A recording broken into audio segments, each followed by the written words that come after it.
তো যেটা বলতেছিলাম, মানুষের অবসর সময়টাকে অত্যন্ত গুরুত্বহীন মনে করে, গুরুত্ব দেয় না। এই জন্য রাসূল সাল্লাল্লাহু আলাইহি সাল্লাম বলেন, নি'মাতানি মাগবুনুন ফীহিমা কাসীরুম মিনান নাস। দুইটা নিয়ামত এমন আছে যে এই দুইটা নিয়ামতের মধ্যে মানুষ খুবই ধোঁকায় পড়ে আছে। একটা হলো আসিহা, সুস্থতা, আরেকটা হচ্ছে আল ফারাগ, অবসরতা।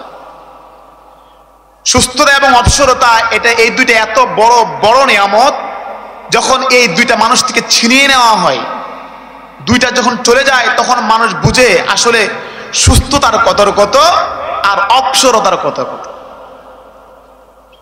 এখন দেখা যায় যুবক ছেলেরা মোবাইলে গেমস খেলে, বিভিন্ন ধরনের ফেসবুক, ইউটিউব ইত্যাদি এগুলো দেখে দেখে সময় নষ্ট করতেছে। কিন্তু একটা সময় এমন আসবে, সে এই সময়ের জন্য হাহাকার করবে, আমার এই মূল্যবান সময়টা আমি নষ্ট করে ফেললাম।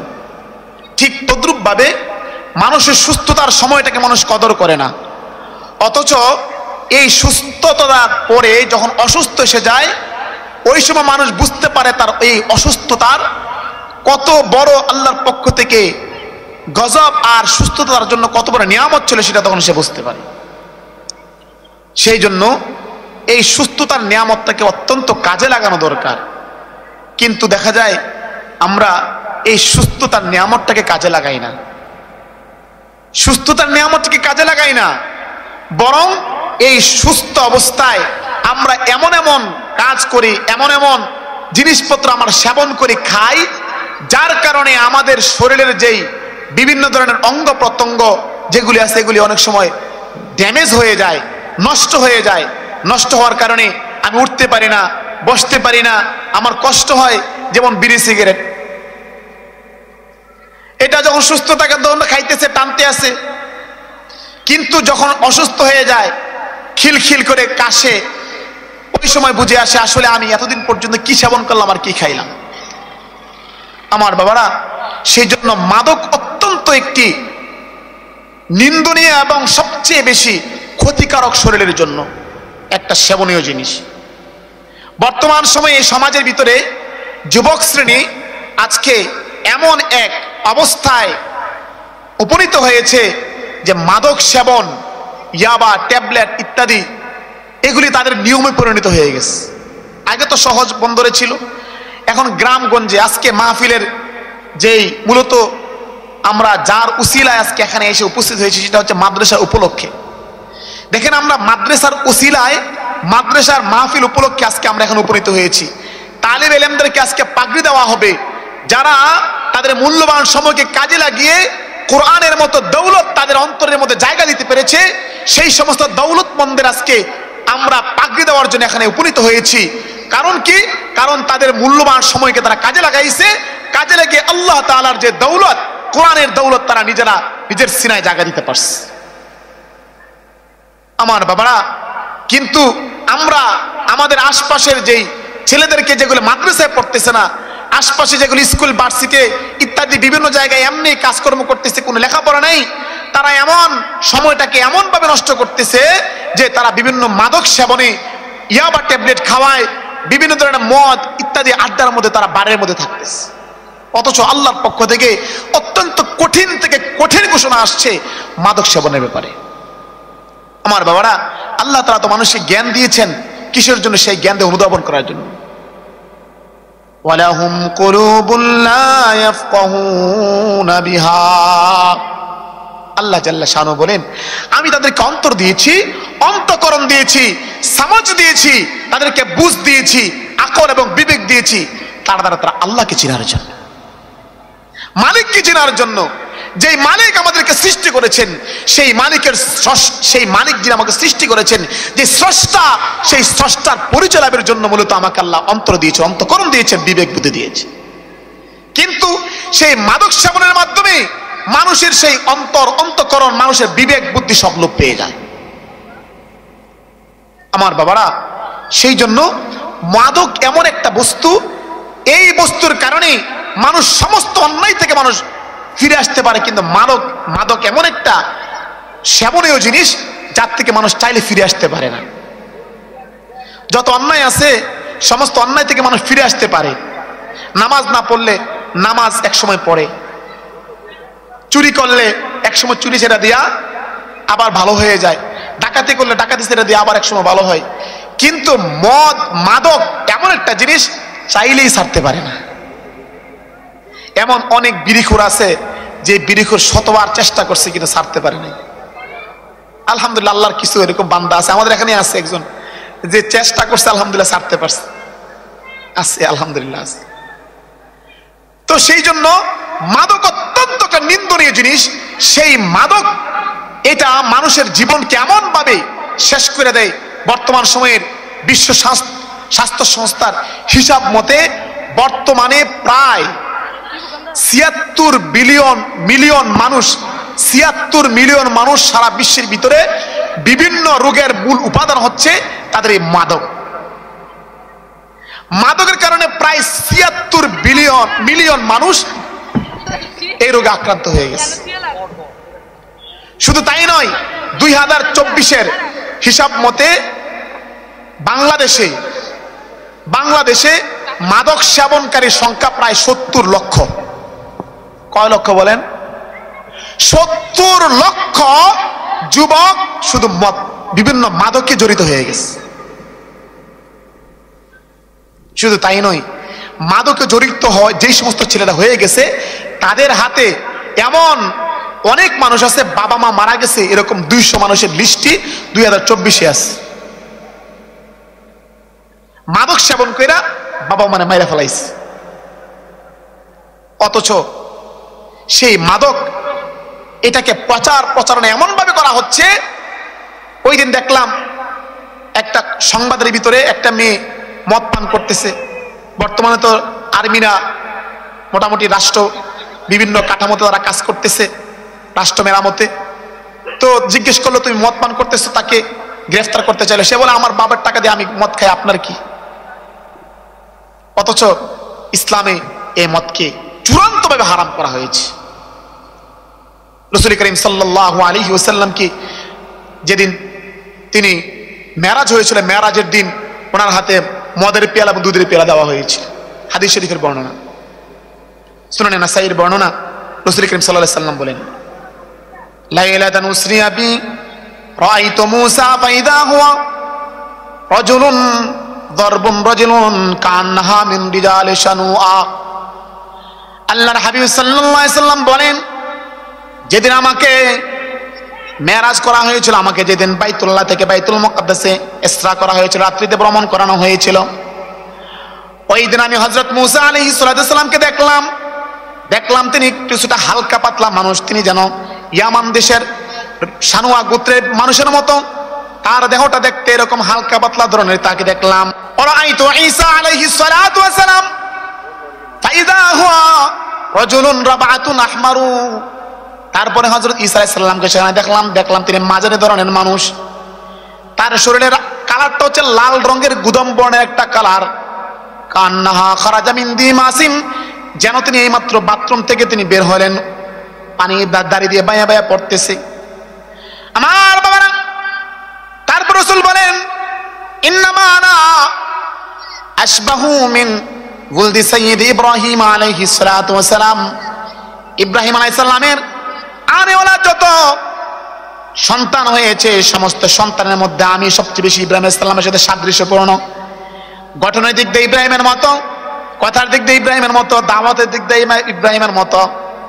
তারপরে তিনি বলেন, উতিতু বিইনাইন, আমাকে দুইটি পাত্র দেওয়া হলো, ফি আহাদিহিমা লাবানুন ওয়া ফিল আখিরি খামরুন, একটার মধ্যে দুধ দেওয়া হয়েছে, আরেকটার মধ্যে মদ দেওয়া হয়েছে।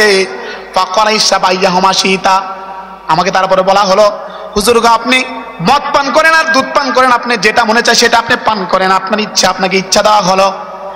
আল্লাহ নবী সাল্লাল্লাহু আলাইহি ওয়াসাল্লাম বলেন, আখাসতুল লাবানা ওয়া শারিবতুহু, আমি দুধের পেয়ালা নিলাম, দুধ পান করলাম। দুধ পান করার পরে কিলা, আমাকে বলা হলো, ইন্নামা খাসতাল ফিতরা, হুজুর আপনি ফিতরা গ্রহণ করেছেন, আপনি সঠিক স্বভাব গ্রহণ করেছেন, দুধ নিয়েছেন। দুধ আল্লাহর পক্ষ থেকে এমন এক নিয়ামত, যে নিয়ামত দিয়ে আল্লাহ তাআলা এমন ভাবে আল্লাহ রাব্বুল আলামিন এমন নিয়ামত দিয়েছেন, যে নিয়ামত দুধ এবং গোবর একসাথে থাকে। তারপর আল্লাহ তাআলা শুভ্রভাবে সে গোবর থেকে চনা থেকে পৃথক করে আল্লাহ তাআলা আমাদেরকে পান করা। আপনি ফিতরা গ্রহণ করেছেন, আপনি চরিত্র সঠিক স্বভাব আপনি গ্রহণ করেছেন। হে আল্লাহর হাবিব, যদি আপনি তা গ্রহণ করতেন, ইম্মা লা ওয়াখাস্তা আল খামরা, হুজুর আপনি যদি মদ গ্রহণ করতেন, লাকাওয়াত উম্মাতুকা, হুজুর আনেওয়ালা যত উম্মত হইতো আপনার সমস্ত উম্মতগুলি পথভ্রষ্ট হয়ে যেতে। বলেন নাউজুবিল্লাহ। রাসূলকে আল্লাহ জাল্লা শানুহু স্বয়ং ঘোষণা দিয়েছেন, রাসূল আপনি যদি আজকে মদ গ্রহণ করতেন তাহলে আপনার আনেওয়ালা যত উম্মত হইতো সমস্ত উম্মত পথভ্রষ্ট হয়ে।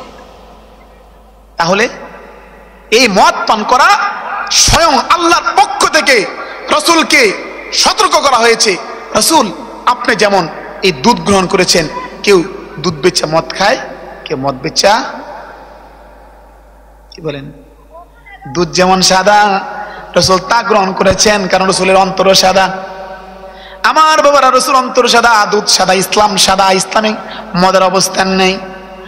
আল্লাহ নবী সাল্লাল্লাহু আলাইহি ওয়াসাল্লাম বলেন, সুনানে নাসাইর বর্ণনা, মান আমানা বিল্লাহি ওয়াল ইয়াউমিল আখির, যে ব্যক্তি আল্লাহর প্রতি বিশ্বাস রাখে, আখিরাতের প্রতি বিশ্বাস রাখে, যে ব্যক্তি আল্লাহর প্রতি বিশ্বাস রাখে, আখিরাতের প্রতি বিশ্বাস রাখে, ফালা ইয়াশরাবিল খামরা, সে মদ পান করতে পারে না।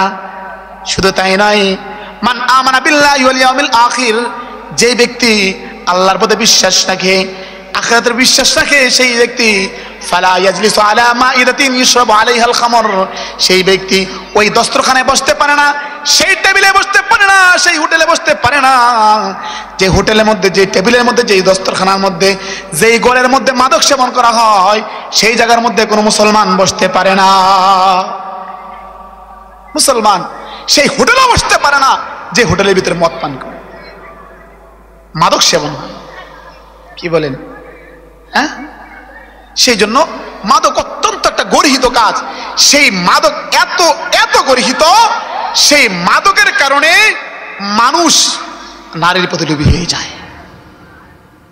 রাসূল তারপরে বলতেছেন হাদিসের বর্ণনা, মান আমানা বিল্লাহি ওয়াল ইয়াউমিল আখির, যেই ব্যক্তি আল্লাহকে বিশ্বাস করবে, যেই ব্যক্তি আখিরাতকে বিশ্বাস করবে, ফালা ইয়াখলুওয়ান্না বিমরাতিন লাইসা বাইনাহা ওয়া বাইনাহু মাহরামুন, যে ব্যক্তি আল্লাহর প্রতি বিশ্বাস করবে, আখিরাতের প্রতি বিশ্বাস করবে, অর্থাৎ ঈমান আনবে, সেই ব্যক্তি কখনো এমন জায়গায় বসতে পারে না সেই জায়গার মধ্যে কোনো মাহরাম ছাড়া মহিলা আছে।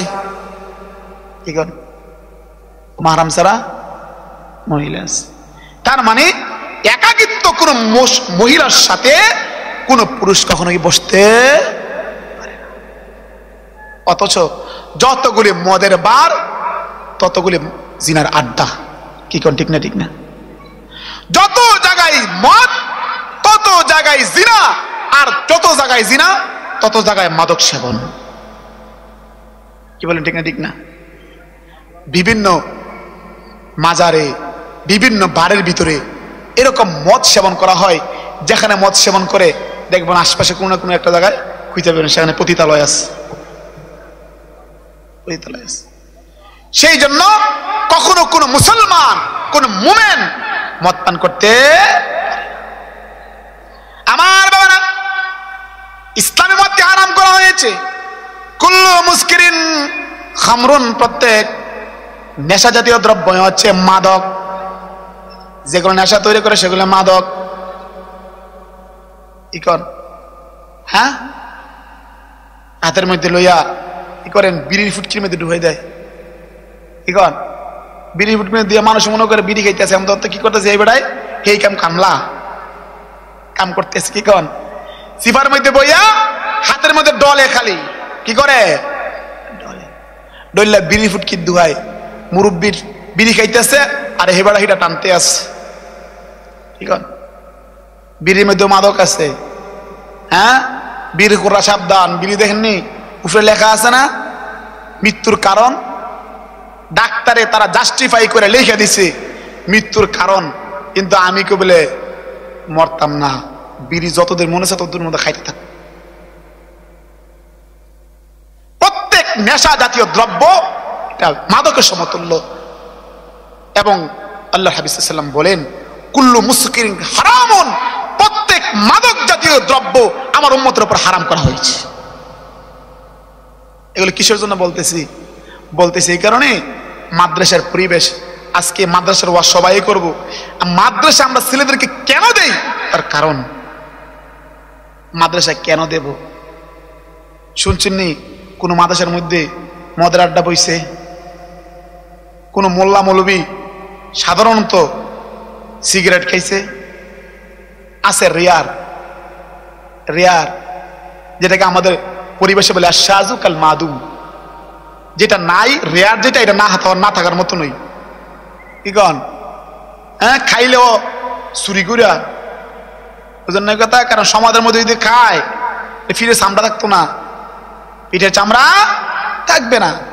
সেই জন্য ভাইয়েরা আমার, মাদক আল্লাহর হাবিব সাল্লাল্লাহু আলাইহি ওয়াসাল্লাম বলে দিয়েছেন, মাদক হচ্ছে কুল্লু মুসকিরিন হারামুন, প্রত্যেক মাদক জাতীয় দ্রব্য আমার উম্মতের উপর হারাম করা হয়েছে।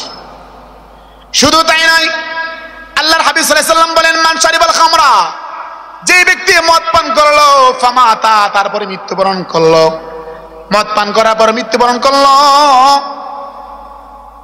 মদ পান করা মৃত্যুবরণ করলো, মৃত্যুবরণ করার পরে ওয়ালাম ইয়াতুব, সেই ব্যক্তি সে মৃত্যুবরণ এমন সময় করছে সে তওবা করে নাই, তওবা না করার কারণে লাম ইয়াশরাবহা ইয়াউমাল কিয়ামাহ, কিয়ামতের দিন আল্লাহ জাল্লা শানুহু এক মদের নহর রাখবেন, মদের সুন্দর নহর, যেই এত সুন্দর মদের নহর থাকবে, যেই সুন্দর মদের নহরের মধ্যে আল্লাহ তাআলা সেখানে মেশক আম্বরের গ্রান লাগাই দিবেন। বলেন সুবহানাল্লাহ। মেশক আম্বর মিশ্রিত, ওয়ামিজাজুহু মিসকুন, যার মোহর লাগানো থাকবে মেশক আম্বর দিয়ে এত সুন্দর এক মদের নহর থাকবে। যেই ব্যক্তি দুনিয়াতে মদের নহর পান করলো, মদ পান করলো, সেই ব্যক্তি কিয়ামতের দিন যদি তওবা না করে আল্লাহর সেই সুন্দর জান্নাতের মদ থেকে সে পান করতে পারবে না। আমার বাবারা, মদ এত বড় একটা ক্ষতিকারক জিনিস। অনেকে কয় হুজুর আমি তো একটা না টান দেই, এক গ্লাস না পান করছি।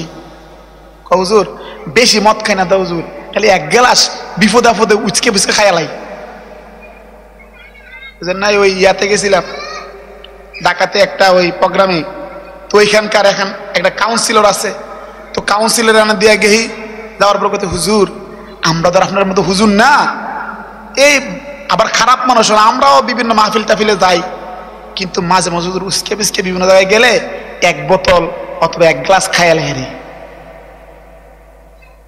আমি কি শুনেন, আল্লাহর হাবিব সাল্লাল্লাহু আলাইহি ওয়াসাল্লাম বলেছেন, মা আসকারা কাসিরুহু ফাকালিলু হারামুন, যেই মাদক বেশি খাইলে নেশা ধরে সেই মাদক অল্প খাওয়া হারাম। সেই মাদক অল্প খাওয়া হারাম। আপনি উস্কে বিস্কে দে এক ডুক দুই ডুক খান, এটা আপনার জন্য হারাম। আমার বাবারা, আয়ে মাহফিলে আয়ে দিনের মজলিসে মাদ্রাসা দান করতেছে, কিন্তু এইটাও টানতে আছে। যদি আমি আমার সন্তানগুলিকে মানুষের মতো মানুষ বানাইতে চাই, আমি যদি মদের আড্ডা থেকে মাদক সেবন থেকে আমার সন্তানকে যদি আমি রক্ষা করতে চাই, আমি যদি মনে করি আমার সন্তান আমার খেদমত করুক, আমার কথা মতো চলুক, দিনের পথে চলুক, নামাজ পড়ুক, আল্লাহর হুকুম মানুক, রাসূলের তরিকা মতো চলুক, তাহলে আমার সন্তানকে মাদ্রাসায় পড়ানোর বিকল্প। কারণ গলে খুশবু ইয়াদর হাম্মা মেরুজে, গলে খুশবু ইয়াদর হাম্মা মেরুজে, রসিদ দস্তে মাহবুবে বদস্তাম, বদ গুফতাম কে মিশকে ইয়া আবিরি, খ্যাজবু ইয়া দিলাবিজে তুমস্তাম বগুফতামান, গলে না চিজে বুদাম ওয়ালাকিন মুদ্দতে বাগুল নশিস্তা। আমার বাবারা, সৎসঙ্গে স্বর্গবাস, অসৎ সঙ্গে সর্বনাশ। হযরত শেখ সাদি রহমাতুল্লাহ আলাইহি বলেন, আমি একদিন বাথরুমে প্রবেশ করলাম, টয়লেটে প্রবেশ করার পরে কুলুফ লওয়ার জন্য আমি একটা মাটি নিলাম। মাটি নেওয়ার পরে মাটিতে গ্রানাইতেছে, আতরের গ্রানাই, কি গ্রানাই? আতরের, বুঝেন নাই কথা? আতর দিব শরীরের মধ্যে, বাথরুমের মধ্যে কি আয়ে? আতরের গ্রানাই, বুঝেন নাই কথা? কিরে আতরের গ্রানাই করতে? একটা মাটি লইছে, মাটি লওয়ার পরে দেখতেছে যে মাটির থেকে কি আসতেছে? আতরের গ্রান আসতেছে। শেখ সাদি রহমতুল্লাহ বলেন, গলে খুশবু এদর হাম্মা মেরুজে, গলে খুশবু এদর হাম্মা মেরুজে, রসি দস্তে মাহবুবে বদস্তাম। আমার বাবারা, আমি প্রবেশ করলাম বাথরুমের ভিতরে। বাথরুমে গিয়ে দেখি বাথরুমের মধ্যে একটা মাটির টুকরা, মাটির টুকরা থেকে মেশকাম্বরের ঘ্রাণ আইতেছে। আমি বললাম, ও মাটি, তোমার থেকে কেন মেশকাম্বরের ঘ্রাণ আসতেছে? কেন মেশকাম্বরের ঘ্রাণ আসতেছে? তোমার মেশকাম্বরের ঘ্রাণ আমার অন্তরকে উজালা করে দিয়েছে। বাথরুমের মধ্যে বাথরুমের ঘ্রাণ কইবে, গন্ধ কই বেশি, কিন্তু সেখানে মেশকাম্বরের ঘ্রাণ কইতেছে, কারণ কি? মাটি উত্তর দেই, আমি তো একটা মাটি ছিলাম, মাটি ছাড়া কিছুই না, মাটির ঘ্রাণ আমার মধ্যে থাকার কথা। কিন্তু আমি কিছুদিন একটা ফুল গাছের নিচে বসতাম, আমার উপরে একটা ফুল গাছ ছিল, সেই ফুল গাছের ফুলগুলি জয়রা জয়রা আমার উপরে পড়তো। সেই গোলাপ ফুলের ঘ্রাণটা আমার মধ্যে সেরায়েত করছে, আমার মধ্যে গ্রহণ করেছে। সেই মাটি, আমি মাটি রয়ে গেছি, কিন্তু গোলাপ ফুলের থাকার কারণে, গোলাপ ফুলের সাথে থাকার কারণে আমার মধ্যে গোলাপ ফুলের ঘ্রাণ আমার মধ্যে আইসা গেছে। বলেন সুবহানাল্লাহ। আমি তো মাটি। সেই জন্য বাবা, সৎসঙ্গে স্বর্গবাস, অসৎসঙ্গে সর্বনাশ। আপনি মনে করবেন আমার ছেলে তো স্কুলে না পড়ে, এখানে না আছে, কিছুদিন পর আপনার ছেলে ভার্সিটিতে দিবেন, ঢাকা যাবে। আপনি কিন্তু ঢাকা যাইতেন না, যাবেন নাকি? ঢাকা আপনি যান না, আপনার ছেলে কিন্তু ঢাকাতে পড়তেছে।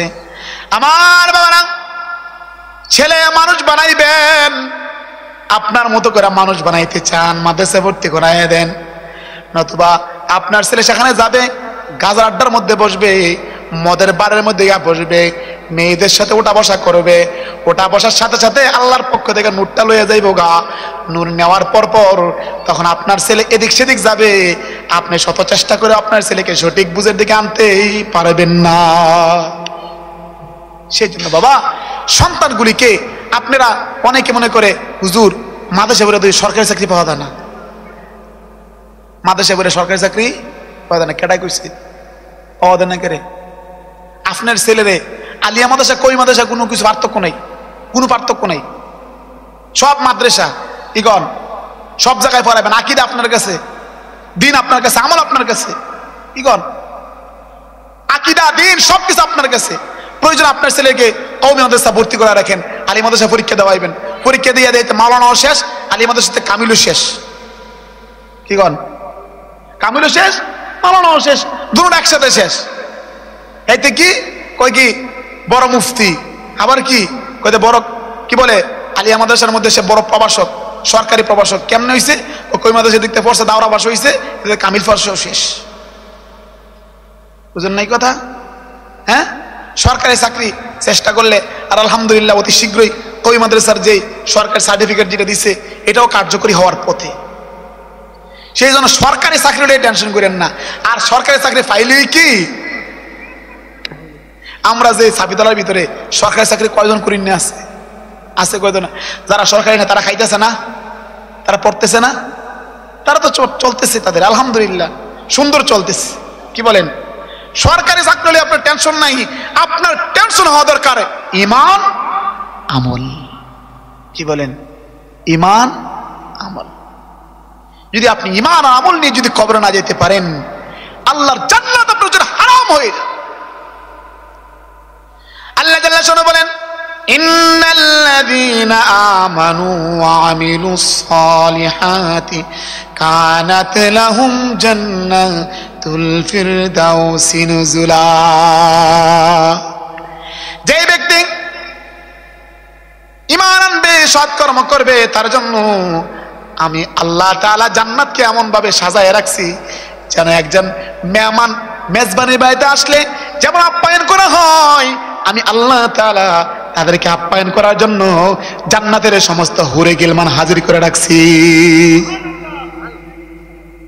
সমস্ত হুরে গিলমান আপনার অপেক্ষমান, যদি আপনি ঈমান আমল শুধু গ্রহণ করেন। আমার বাবারা, সেই জন্য আপনার সন্তানকে মাদ্রাসায় ভর্তি করাতে হবে। যদি ভর্তি না করান, তাহলে বিশেষভাবে বর্তমান সময়ে সবচেয়ে বড় মরজ, সবচেয়ে বড় অসুস্থতা, আপনার ছেলেকে মাদকে পাইয়া বসবে। এই মাদক এত বড় অন্যায়, এত বড় গুরুতর অন্যায়। আল্লাহ জাল্লা শানুহু মদকে হারাম করে দিয়েছেন। আল্লাহ বলেছেন এই মদ হচ্ছে শয়তানের কাজ, এই মদ যে ব্যক্তি পান করবে সে শয়তানের কাছে মুরিদ হয়ে গেছে। নাউজুবিল্লাহ, কোন শয়তানের কাছে সে মুরিদ হয়ে গেছে। আমার বাবারা, মদ এমন একটা সময় আসবে, আপনি মদ যে খাইতেছেন, মাদক সেবন করেন, সিদ্ধি খায়, কি খায়? সিদ্ধি খায়। সিদ্ধি খায়, কয় কোন খায়? কয় বাবার দরবারে সিদ্ধি খায়। বাবার দরবারে গেলে দেখা সিদ্ধি, বাড়ির মধ্যে গেলে দেখা বিভিন্ন নামে নামকরণ করা হয়। আল্লাহ নবী সাল্লাল্লাহু আলাইহি ওয়াসাল্লাম বলতেছেন, লা ইয়াশরাবান্না মিন উম্মতি, লা ইয়াশরাবান্না উনাসুম মিন উম্মতি, আমার উম্মতের মধ্যে থেকে কিছু উম্মত মদ পান করবে, মাদক সেবন করবে, ইউসাম্মুনাহা বিগায়রি ইসমিহা, তার যে নাম আছে সেই নাম না দিয়ে আরেকটা নামে নামকরণ করে দিব, বলবো এটা মদ খায় না, গাঁজা খায় না, সিদ্ধি খায়। আমার বাবারা, যেই মদ সেই সিদ্ধি। মদ যদি হারাম হয় সিদ্ধিও, বলেন মদ যদি হারাম হয় সিদ্ধিও হারাম, কারণ মদ দিয়ে আকল দূর হয়ে যায়, সিদ্ধি দিয়েও আকল দূর হয়ে যায়। আমার উম্মত আসবে একটা সময় তারা এটার নামও চেঞ্জ করে লাগবে, নাম চেঞ্জ করে বলে। অথচ এই মদ মাদক জাতীয় দ্রব্য যেই নামে নামকরণ করা হোক, এটা আমার জন্য কি হারাম। অনেকে কয় হুজুর মদ তো আমি খাই না, কয় কি করেন? কয় মাদক কিছু কিছু এটা বেশির বেশি, কি করি এটা খালি বেশি, এটা ট্যাবলেট বেছে, বাবা ট্যাবলেট, গাঁজা বেছে, আছে না আছে না? হ্যাঁ, মার্কেটের মধ্যে এরকম আমরা শুরু সময় দেখছি না, কিন্তু মার্কেটে অনেক পোলাপাইন এখন এগুলি বেছে। আরে আছে কি নাই? আপনাদের মার্কেটে একটা গড়, আমরা আমার জানা মতো একটা গড় আছে, সেই গড়ে বাকায়দা প্রত্যেক দিন এই আসর বসে, আসর বসে, সেখানে মদের আড্ডা, গাজার আড্ডায়। আল্লাহর হাবিব সাল্লাল্লাহু আলাইহি সাল্লাম বলেন,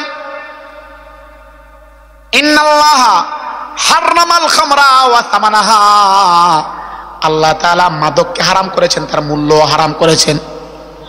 মদ বেচে যে টাকা কামাই করবা সেই টাকাও হারাম। মদ পান কইরা যেই তুমি শরীর দেহ বানাইছো সেটাও তোমার জন্য জান্নাতে হারাম হয়ে যাবে। সেই জন্য আল্লাহ জাল্লা শানু মদ হারাম করেছেন, মদের মূল্য হারাম করেছেন। হাররামাল মাইতাতা ওয়া সামানাহা, মৃত প্রাণী হারাম করেছেন, মৃত পানি বেচা বেচা টাকাও হারাম করেছেন। আমার বাবারা, এমন অনেক জায়গা আছে, এমন অনেক দোকান আছে, ফার্ম মুরগা মইরা গেছে গা, সেই মরা ফার্ম মুরগারে জবাই করে বেচা দেয়, আছে কি নাই? আছে কি নাই?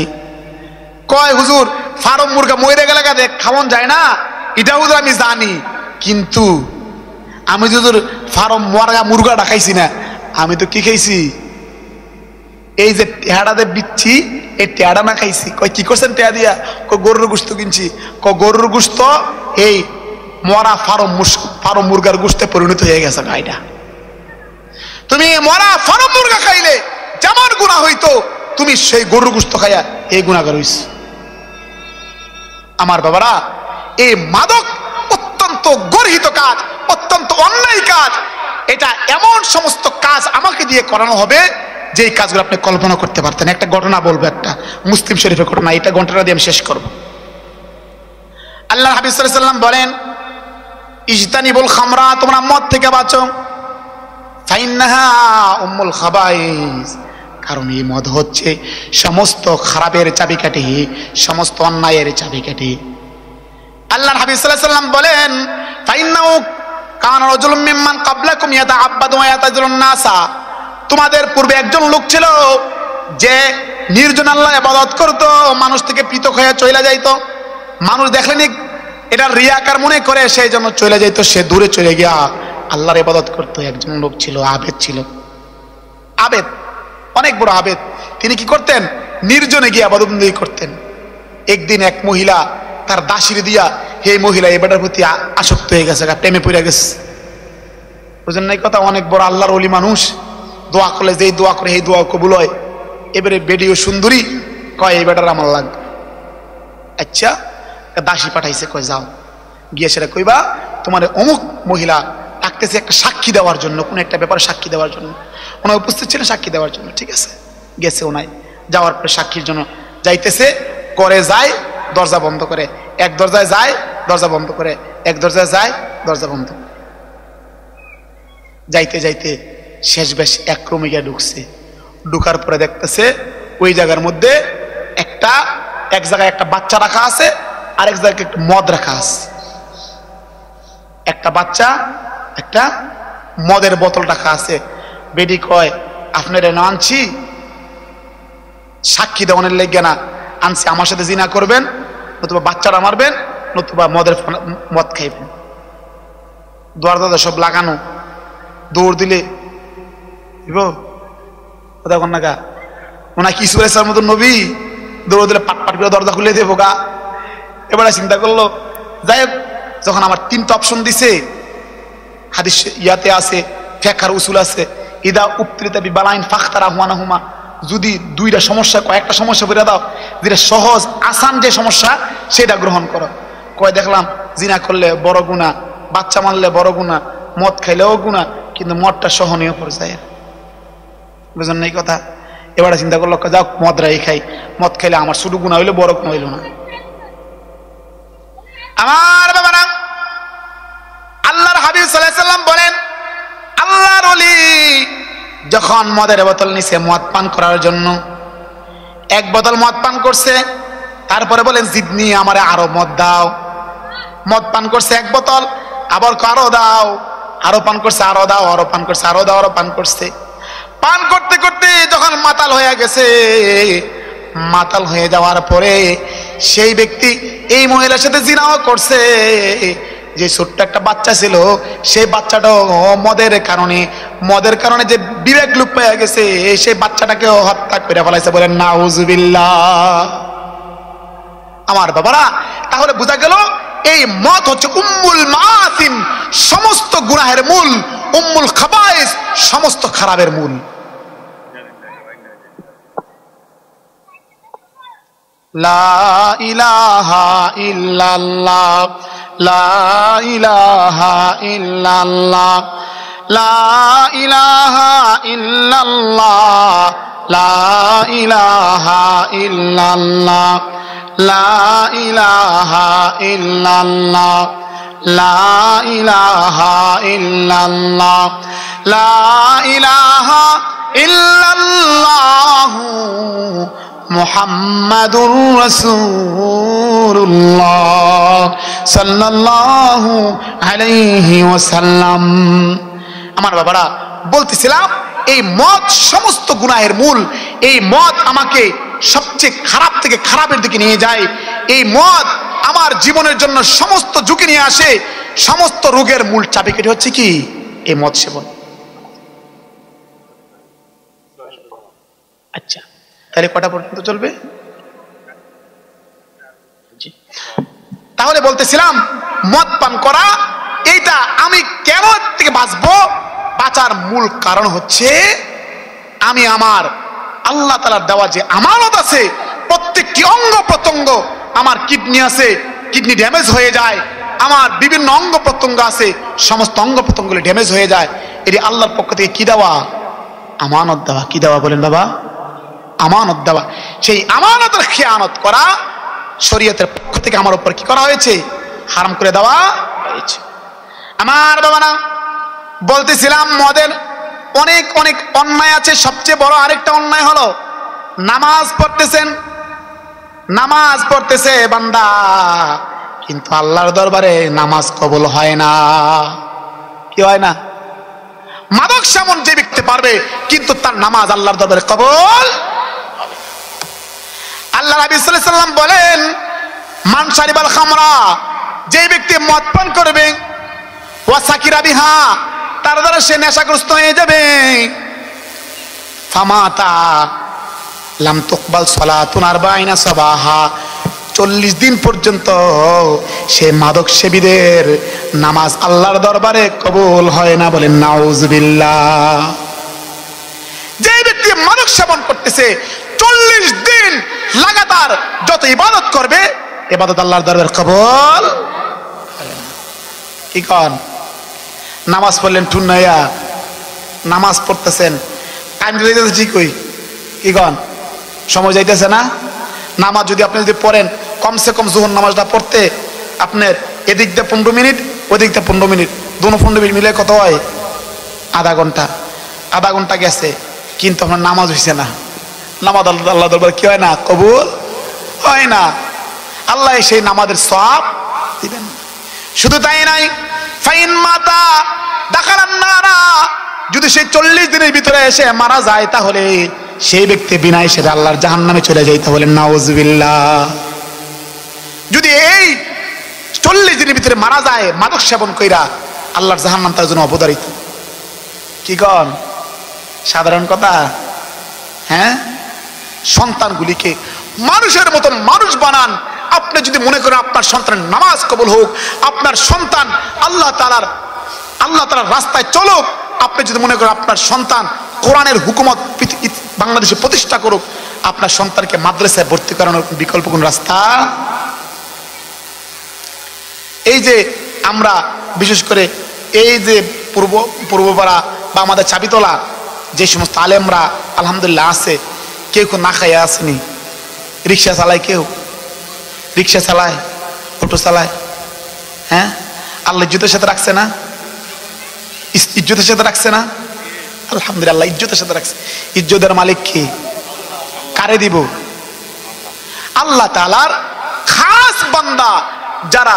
মনে করেন আপনি একটা কোম্পানি চাকরি করেন, যেই ব্যক্তি চাকরি করে কোম্পানিতে, হ্যাঁ রে কোম্পানির বেশি, কোম্পানির লোকেরা তারা বেশি মোহাব্বত করে আদর করব, নাকি আরেক কোম্পানির লোকেরা বেশি আদর করব?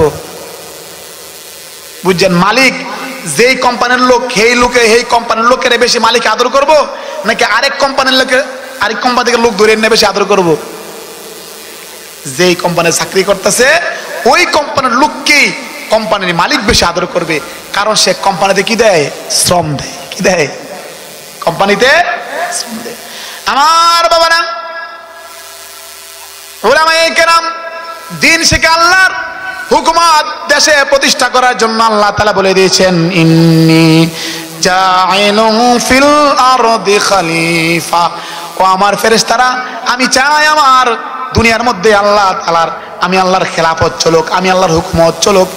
সেই হুকুমত প্রতিষ্ঠা করার জন্য উলামায়ে কেরাম মাদ্রাসায় পড়তেছে, কষ্ট করতেছে, না খেয়ে থাকতেছে। আমার বাবারা, এমন অনেক সময় যায় তারা খাবারও পায় না। ছাত্র জমানায় এমন অনেক সময় যায় ডাইলের পানি খাইতে খাইতে শেষ, কিন্তু যখন নাকি হুজুরে বাইর হয় তখন কোনো বেলা গোশত সারা খানা খায় না। কি কার? হ্যাঁ, ডাইলের একটা তাসির আছে না? আল্লাহ তুমি আমারে খালি 12 বছর ডাইল খাওয়াইলা, এখনো ডাইলি খাওয়াইবা? 12 বছর ডাইল খাওয়াইলে এখনো ডাইলি খাওয়াইবা? খাইতে খাইতে দেখবেন আপনারা হুজুরদের আসবো না, আসার পরে কইব গোস্তটা দিয়েন না, বাজি টেজি থাকলে আমার দেন। গোস্ত খাইতে খাইতে আমি অস্থির হয়ে গেছি, অ্যালার্জি বাইরে গেছে গা। বুঝেন না এই কথা? কারণ কি? আল্লাহর দিনের জন্য খাটলে আল্লাহ তারা পছন্দ করবে। আল্লাহর ফ্যাক্টরির মানুষ। কি কন? শুধু খালি আলেম ওলামা না, আমার বাবারা, আপনারা এখানে যারা আসছেন সবাই আলেমকে মোহাব্বত করে আসছেন। কি বলে? ঠিক না? ঠিক না? কোন আলিমান আও মুতাআল্লিমান আও মুঈনান আও মুহিব্বান ফালা তাকুন খামিসা ফাতাহলিকা। ও আমার উম্মতেরা, ভালো করে শোনো, কোন আলিমান, আলেম হও, আও মুতাআল্লিমান, অথবা ছাত্র হও। যদি তাও না পারো, মুঈনান, তুমি সহায়তাকারী হও, সাহায্যকারী হও। আমার বাবার এত বড় প্যান্ডেল যে হইছে, এটা কি মাদ্রাসার হুজুরা টাকা দিব? টাকা দিব গাড়ায়? আপনি আর আমি? ইগন না, আমরাই তো টাকা দিতে হবে না? এই যে বাগান সাজাইলাম, আমি যে এই টাকা দিলাম আল্লাহর দিনের জন্য, মাদ্রাসার জন্য, তাহলে আমি কি গেলাম? হাদিসের মেজদাক বইরা গেলাম। আওয়া মুহিব্বান, তুমি যদি তাও না হইতে পারো, আলেমকে ভালোবাসো, ফালা তাকুন খামিসা, আলেমের শত্রু হয় না, ফাতাহলিকা, তাহলে আল্লাহর বান্দা তুমি ধ্বংস হইয়া যাইবা। যদি তুমি আলেমের শত্রু হও, মনে করো আলেম, সে আলেমের কেউ শত্রুতা করো, তাহলে মনে রাখবা তোমার কপালে শান্তি নাই, তোমার কপাল থেকে আল্লাহ শান্তি উঠাই নিয়ে গেছে। সেই জন্য আলহামদুলিল্লাহ উলামায়ে কেরামকে মোহাব্বত করে না, ভালোবাসে না, এরকম মানুষ খুব কম। হ্যাঁ, একজনের লোক একজন শত্রু থাকতেই পারে। আমার সাথে একজন শত্রুতা আছে, আমারে পছন্দ করে না, আমার টুফিরে কিন্তু ওনা অপছন্দ করতেছে না, আমারে পছন্দ করতেছে না, কারণ ওনার বাড়ির লগে বাড়ি, আমি ধাক্কা দেই, ওনায় ধাক্কা দেয়, তো ধাক্কা ধাক্কি করার কারণে আমরা ওনার পছন্দ করে না, আমার এলেমের কারণে না, বরং আমি যে ধাক্কা ধাক্কি করি, ধাক্কা ধাক্কি স্বভাব আছে, আল্লাহকে পছন্দ করে না। কি কন? সেই জন্য আলহামদুলিল্লাহ বাংলাদেশের মানুষ উলামায়ে কেরামকে যথেষ্ট শ্রদ্ধা করে, ভক্তি করে, ইজ্জত করে। অতএব আপনারা যারা এখানে আছেন তারাও কি ওই ফ্যাক্টরির মাল, সেই ফ্যাক্টরির কর্মচারী। আপনাকেও, আপনি যেখানে আসলেন উলামায়ে কেরাম বলবে, আপনারা শুনবেন। এ শুনলে কি মজা লাগে? শুধু এই ওয়াজকে মজার লাগে শুনতে নাইছেন, আমল করার জন্য, হেদায়েতের উদ্দেশ্যে। অতএব হেদায়েতের উদ্দেশ্যে যখন আপনি এখানে আসছেন, আপনিও ওই ফ্যামিলির অন্তর্ভুক্ত হয়ে গেলেন, যে ফ্যামিলি সম্পর্কে আল্লাহ জাল্লা শানুহু জান্নাতের ওয়াদা দিয়েছেন। আমার বাবারা বলতেছিলাম, সন্তান মাদ্রাসায় কেন দিবেন? এই জন্য দিবেন, কারণ যদি সন্তান মাদ্রাসায় দেন, তাহলে সন্তান মাদ্রাসায় দিলে আপনার সন্তানটা আল্লাহ ওয়ালা হবে, আপনার সন্তানটা কাজার আসরে যাবে না, আপনার সন্তানটা ইয়াবা করবে না, ইয়াবা সেবন করবে না, আপনার সন্তানটা গাঁজা সেবন করবে না, মদের বারে যাবে না, আপনার সন্তানটা কোনো মাইয়া লইয়া ফালাইয়া যাইতো না, কোনো মেয়েরে পাওয়া যাবে না, কারণ সে জানে তার কাছে আল্লাহর কোরআনের আমানত দেওয়া আছে। সেই কোরআনের আমানত রক্ষা করার জন্য সে সর্বোচ্চ চেষ্টা করে, দিনকে প্রতিষ্ঠা করার চেষ্টা করে। আমার বাবারা, যে ব্যক্তি মদ পান করবে সেই ব্যক্তি আল্লাহ তাআলা অভিশপ্ত বান্দা। আল্লাহ নবী সাল্লাল্লাহু আলাইহি ওয়াসাল্লাম বলেছেন, লাআনাল্লাহু ফিল খামরি আশাতান, আল্লাহ জাল্লা শানু 10 শ্রেণীকে মদ পান করার কারণে 10 শ্রেণীকে লানত দেন, অভিশাপ দেন। 10 শ্রেণীকে অভিশাপ দেন। কয় শ্রেণীকে? 10 শ্রেণীকে অভিশাপ দেওয়া হয় মদ পান করার কারণে। আসিরাহা, যে ব্যক্তি মদ নিংড়ায়, আঙ্গুরের থেকে মদ বানায় কি জানেননি? সাধারণত মদের যে দামি মদরা যেটা আছে, আঙ্গুর নিংড়াইয়া নাইয়্যু মিনাত তামার ইদা গলা ওয়াস্তাদ্দা ওয়া কাদাফা বিদ্দাবাদ। মদ কাকে বলে? মদ হলো একবারে কাঁচা আঙ্গুর নিংড়াইয়া সিপলে যে ফানিটা বার হয় না, এই ফানিটারে এটা বাইন্দা দিয়া রাখে, এইটা মাটির তলে ফালায় রাখে, অথবা এখন বর্তমানে বিভিন্ন আধুনিকরণ হয়েছে, ওইভাবে ফালায় রাখে। তারপর এটা থেকে এটা বগল ওঠে, এখান থেকে ফাঁক উড়ে, যেরকম আমরা ভাত রান্না করলে এই পাক উঠার পরে যে একটা নেশা তৈরি হয়, সেই নেশা হচ্ছে মদ। বুঝেন না এই কথা? তো এই যে নিংড়ায়, যে ব্যক্তি নিংড়াইলো মদ নিংড়ানোর লেগা, মদ বানানোর লেগা, এই ব্যক্তির আল্লাহ লানত, অভিশাপ। যে ব্যক্তির জন্য মদ, যে ব্যক্তির জন্য নিংড়াবে, সেই ব্যক্তির উপরে আল্লাহর পক্ষ থেকে লানত। আমার বাবারা, আল্লাহ লানত দেয়, কি মনে করছেন? আমার রব লানত দেয়। যেই রবে আমারে রহমতের কুলে উঠানোর কথা, সেই রব আমারে রহমতের কুলে না উঠায় আমারে সেই রব লানত দেয়, লানত দেয়। আমার বাবারা, সেই জন্য মদের অনেক ক্ষতি আছে, তার মধ্যে একটা ক্ষতি হচ্ছে এরকম 10 শ্রেণীকে আল্লাহ লানত দেয়, অভিশাপ দেয়, অভিসম্পাত করে। কি করে? অভিসম্পাত। তাইলে মদের সবচেয়ে উল্লেখযোগ্য 2টা ক্ষতির কথা কইলাম। কয়টা ক্ষতির কথা? 2টা। 1 নম্বর ক্ষতি হলো সমস্ত গুনার মূল। দেখছেন নি? সমস্ত গুনার মূল কি মূল না? কয়টা কাম করছে মদ পান কইরা? কয়টা করছে? একটা করলো কি? মদও খাইলো, জিনাও করলো, ওই মানুষটারে মাইরাও ফেললো। কি বলেন? এইভাবে মদ পান করা দ্বারা আল্লাহর পক্ষ থেকে অভিশপ্ত বান্দা হয়ে যায়। কি হয়ে যায়? অভিশপ্ত বান্দা হয়ে যায়। আর এই মদ পান করা, এটা কিয়ামতের অন্যতম আলামত। কি করা? মদ পান করা কিয়ামতের অন্যতম আলামত।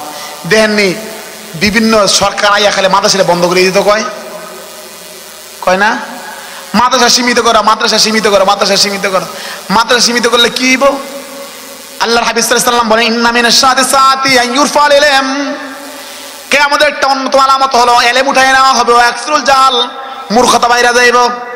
আমার বাবারা, মানুষকে ধাক্কা দিলে কয়, হুজুর আমি কই যাইতাম? আমার হে হুজুর কহিটা, হে হুজুর কহিটা। কইতো না, আপনি তো মূর্খ হয়ে গেছেন, দিনে এলেম আপনার ভিতরে নাই। এটা কিয়ামতের অন্যতম। ওয়া ইয়াকসুরুল জাহাল, মূর্খতা বাইরে যাবে। ওয়া ইয়াকসুরুজ জিনা, জিনা বাইরে যাবে। ওয়া ইয়াকসুরু শুরবুল খামর, মদ পান করা বাইরে যাবে। কিয়ামতের অন্যতম আলামত হচ্ছে মাদক সেবন বাইরে যাবে। কিয়ামতের আলামত কি? মাদক সেবন বাইরে যাবে, জিনা বাইরে যাবে। এলেম উঠা যাবে, এলেম উঠা যাবে। ও আমার যুবক ভাইরা, আমরা আজকে এলেমের পিছনে সময় না দিয়া, আমরা কোরআনের পিছনে সময় না দিয়া, দ্বীনের পিছনে সময় না দিয়া, আমি আজকে দুনিয়ার পিছনে সময় দিতেছি।